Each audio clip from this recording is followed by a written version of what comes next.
Morning বন্ধুরা, welcome back to my channel. বন্ধুরা, তোমরা সবাই কেমন আছো? আশা করছি তোমরা সবাই ভালো আছো, আমরাও বেশ ভালো আছি। তো দেখো বন্ধুরা, আমি এখান থেকে ব্লগটি শুরু করলাম তোমাদেরকে সাথে নিয়ে। আশা করছি ভিডিওটি তোমাদের ভালো লেগে থাকবে। কোথাও যদি একটু ভালো লেগে থাকে একটা লাইক করে দিও, আর চ্যানেলটি সাবস্ক্রাইব করে দিয়ে আমার পাশে থাকার অনুরোধ রইল। যারা এখনও নতুন বন্ধু হওনি, ভিডিওটা দেখেছো, তারা প্লিজ আমার নতুন বন্ধু হয়ে যেও। তো দেখো বন্ধুরা, আজকে কিন্তু আমার রান্নাঘরে ঢুকতে বেশ অনেকটাই বেলা হয়ে গেছে, কারণ আমি প্রত্যেক দিন সকাল সকালই রান্নাটা শুরু করে দিই।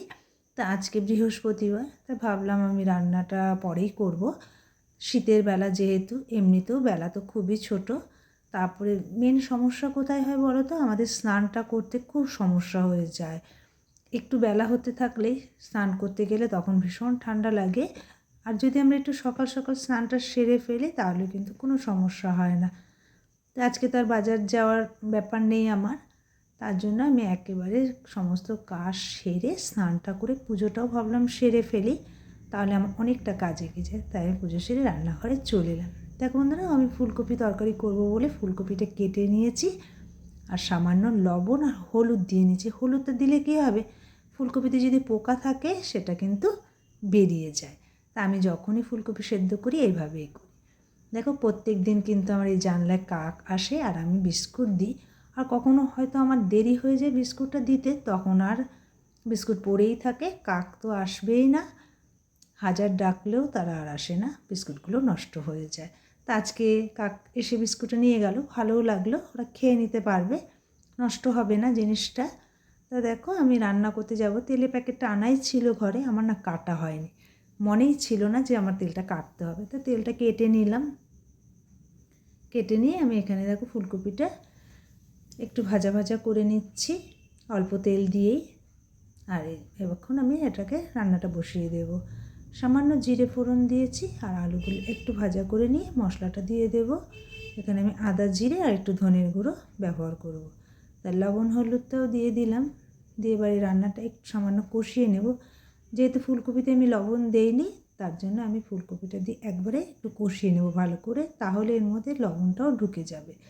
আর কিছুটা মটরশুঁটি দিয়ে দিলাম। আর এখন মটরশুঁটিটা বেশ নতুন ভালো লাগে সমস্ত কিছুতে, যেমন আলুর দম, ফুলকপি, পনির, এগুলোতে কিন্তু খেতে ভীষণ ভালো লাগে। আর ঝালের জন্য কয়েকটা গোটা কাঁচা লঙ্কা দিয়ে দিলাম। এটা আমিই খাবো, বর এখন আর সেভাবে ঝালটা খায় না। দেখো বন্ধুরা, আমার কিন্তু এখানে ফুলকপি তরকারিও হয়ে গেছে। ফুলকপিটা বসিয়ে দিয়ে আমি একটু পালং শাকের তরকারি করব বলে কেটে নিয়েছি, যেহেতু নিরামিষ। এখন সবজি টবজি বাজারে আছে, বরগুলো আজকে ডাল করতে হবে না, এই করে নিও। আর এ খুব ভালোবাসে এরকম শেষ পালং, কচি কচি পালং শাক দিয়ে একটু সমস্ত কিছু দিয়ে তরকারি করলে ভালোবাসে খেতে। তো এটাই আমি এখন করে নেব। এর মধ্যে সমস্ত রকম সবজি দিয়েছি, এখন শীতকালে বেশ অনেকটা সবজিও পাওয়া যায়। আর বড়িটা যেহেতু ঘরে নেই, আমার হাতে দেওয়া বড়িটা শেষ হয়ে গেছে, যেহেতু শীত পড়ছে এবার আবার বড়িটা দিয়ে রাখবো, তাহলে একটা বছর হয়ে যায় আমার। দেখো বন্ধুরা, নামানোর আগে একটু আদা বাটা আর মৌরি বাটা দিয়ে দিলাম, দিয়ে এটাকেও নামিয়ে নিলাম। আমার রান্নাও হয়ে গেছে, তাই এখন আমি একটু রান্নার জায়গাটা একটু পরিষ্কার করে নেব। তারপরে আবার ছাদে একটু জামা কাপড়গুলো আছে সেগুলোকেও নিয়ে আসবো, নিয়ে এসে ভাঁজ টাজ করে নেব। তো দেখো, রান্নাঘরটা যখনই রান্না হয়ে যায় সাথে সাথে একটু মুছে নিলে, তেল কাজটা তো হবেই, রান্না করার সাথে সাথে একটু সার্ফ হোক, শ্যাম্পু হোক, যখন যেটা আমার কাছে থাকে হাতের সামনে তখন সেটা দিয়ে আমি এগুলোকে পরিষ্কার করে ফেলি। আর খারাপও লাগে না তাহলে, কেননা গ্যাসটা আমাদের সবসময়ের জন্য খুবই প্রয়োজন, যখন রান্না হোক আবার তো পরক্ষণে লাগবে আমাদের। তো দেখো বন্ধুরা, আজকে আমার মাসি হঠাৎ করেই এসছিল, তাই মাসির মুখেই শুনলাম গতকালও নাকি মাসি মেসো দুজনেই এসেছিলো একটা কাজে এখানে। তো সমস্ত জায়গায় ওরা অফিসিয়াল কাজের জন্যই এসেছিলো, ঘুরে গেছে, মাসির মুখে শুনলাম। তা শুনে খারাপই লাগলো। সারাটা দিন আমার বাড়ির কাছ থেকে, দেখো কাছের মানুষ, বাড়ির পাশের থেকে ঘুরে গেছে, কিন্তু একবারও এলো না। আসলে আমি তাই বললাম, যদি মানুষে ঠিক আছে কাজ করো, কিন্তু এক ফাঁকে এসে দুটো যাই থাকুক আমার রান্না করা, সেটা দিয়েও যদি দুটো ভাত খেয়ে যেত ভালো লাগতো। হ্যাঁ, একদমই কাছের মানুষ, তারা এখানে এসে ঘুরে চলে গেল, দেখাও করলো না। তা আজকে মাসি বলল, তোর মাকে বললাম, মা খুব রাগারাগি করলো, তাই আজকে আবার একটু কাজে এসেছিলো বলে আমার সাথে আবার দেখা করতে এসছে।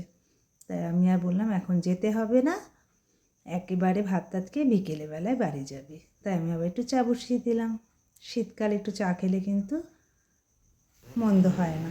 তাই একটু চা করে নিলাম, দুজনে মিলে চাটা খেয়ে নেব। দুজনে মিলে একটু চা খেয়ে নিই, তারপরে বর আসবে, পরে ভাত খেয়ে নেব আমরা। তার ফাঁকে আবার একটু জামা কাপড়গুলো শীতকাল মানে ছাদে দিয়েছিলাম, শুকিয়ে গেছে, ওগুলো একটু ভাঁজ করে নিতে হবে। কম্বলটাও রোদে দেওয়া আছে। তা মাসির সাথে একটু চা খেয়ে গল্প করছি দুজনে মিলে, কেননা এরা তো ছোট্টবেলার সাথে মানে ছোট্ট থেকেই তো এদের সাথে আমাদের পরিচিতি সম্পর্ক। তো এদেরকে কাছে পেলে তখন মনে হয় যেন কত গল্প হয়। মা মাসি এদের মানে মা মাসি এদের পেলে যেন গল্পই শেষ হয় না, অনেক কথাই হয়। কোথা থেকে সব কথা মানে এরা তো এতটাই আপন, এদের মানে কি আর বলবো। তাই শুনে খারাপ লাগলো যে কালকে মেয়েসো কাছের থেকে এসে ফিরে গেছে। দেখো বন্ধুরা, যাই রান্না করি না কেন সেটুকু কিন্তু আপনজনদের সাথে ভাগ করে খেতে খুবই ভালো লাগে। এর থেকে মজা আর কিছুই হতে পারে না। যে এরা আসছে, আমি স্পেশাল কিছু করতে পারিনি, তার জন্য কিন্তু কোনো মন খারাপ নেই। কেননা ঠিক আছে, খুবই কাছের মানুষ, এদেরকে আমি যা দেবো তাই দিয়ে এরা খাবে। যেহেতু জানি না, হঠাৎ করে চলে এসছে মাসি, আর কোনো মাসির সাথে কোনো অসুবিধা নেই, যা দেবো লবণ লঙ্কা দিয়ে দিলেও মাসি খেয়ে উঠে যাবে। মানে এরা এতটাই ভালো।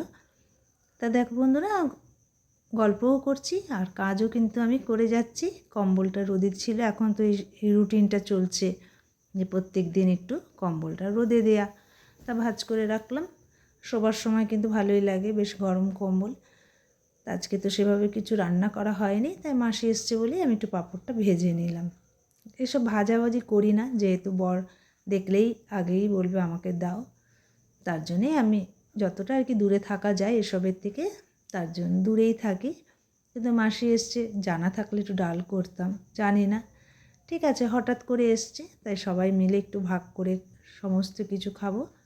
ভাগ করে খাওয়ার মজাই কিন্তু একদম আলাদা, কোনো অসুবিধা নেই। তা আমি এখানে ভাত বেড়ে নিয়ে সবাইকে ডাকবো, বর মাসি তিনজনে মিলে খাবো। বিকেলেই চলে যাবে মাসি, থাকতে বললেও থাকবে না, তাই থাকতো না, তা জোর করেই রাখা যে না, এসছিস যখন বিকেলেই যাবে। আমরা মাসিকে আবার না তুই তুই করেই ডাকি, সেই ছোট্ট থেকে অভ্যেস, আর এই অভ্যেস বদলাবে না। কারণ এখন তো আমরা যথেষ্ট বড় হয়ে গেছি, আর কি চেঞ্জ হয় বলো। তো যাই হোক বন্ধুরা, আমরা এখানে খেয়ে নিচ্ছি,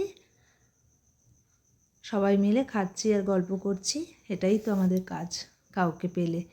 দেখো এখন শুয়ে পড়বো, আমরা একটু রেস্ট নেব, এটা আমাদের প্রত্যেক দিনকের অভ্যেস। তা বন্ধুরা, এখানেই আমি বিদায় নিলাম, টাটা। তোমরা সবাই ভালো থেকো, আবার অন্য কোনো ভিডিওতে তোমাদের সাথে দেখা হবে।